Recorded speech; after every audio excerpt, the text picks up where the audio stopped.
Şəkilçilərdə probleminiz varsa, bu video sizin üçündür. Lövhədə gördüyünüz sözlər, 4 söz yazmışam. Sualda bizdən bunu soruşa bilər ki, verilmiş sözlərdən hansı fərqli şəkilçi ilə düzəlmişdir?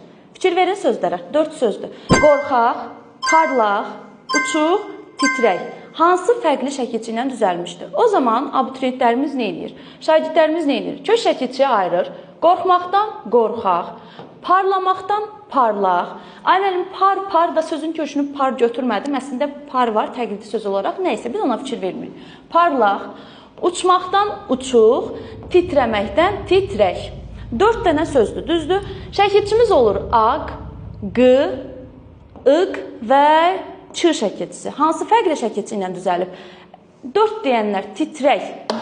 Sifəti bilmirsən sən. Titrəyi niyə deyirsən? 4 deyən varsa, sağa sola baxır ki, müəllim hardan gördü məni. Qulaq as. Nə edirsən o zaman? Sən sifət düzəldən şəkilçiləri bilirsən. Hansı şəkilçilər var? Aq üstü 2, yəni aq əc və bunun qısaldılmış forması q-ç. Düzdür? Bir də sifət düzəldən ıq üstü 4 şəkilçimiz var. Iq-iç, uq-üç və qısaldılmışı q-k. Düzdür? Fikir ver. Parlaq, daha doğrusu qorxaq sözündə hansı şəkilçidir? Aq-əc.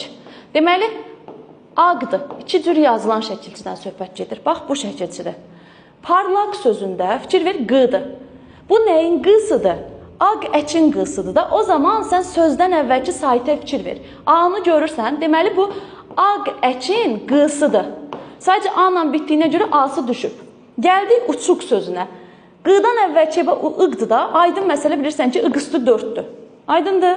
Baxırsan, titrəməkdə ç-dır. Ç. Bu ç nəyin ç-sıdır? Aq-əç. Özündən əvvəlki sahitə bax, əç. Düzdür? Deməli, bu aq-əçin əçidir də, düzdür? 2 cür yazılan. Bax, aq-əç 2 cür yazılır. Parlaqda aq-əçin q-sıdır. 2 cür yazılandır. Titrəkdə əçin ç-sıdır. 2 cür yazılandır. Uçuqda isə 4 cür yazılan şəkilçidəndir. Iq-iç, uq-üç.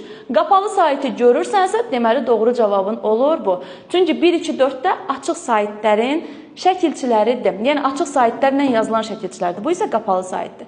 Doğru cavabımız olur 3. Bu tip izahlarımız faydalıdırsa, bizim sınaqlar və mətn qruplarımıza qoşula bilərsiniz.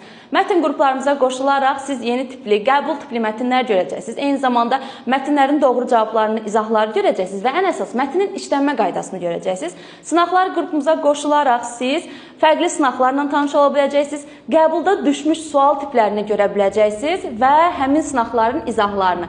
Bonus olaraq da onlayn qruplarımıza qoşularaq siz canlı yayımlarımızdan faydalanacaqsınız.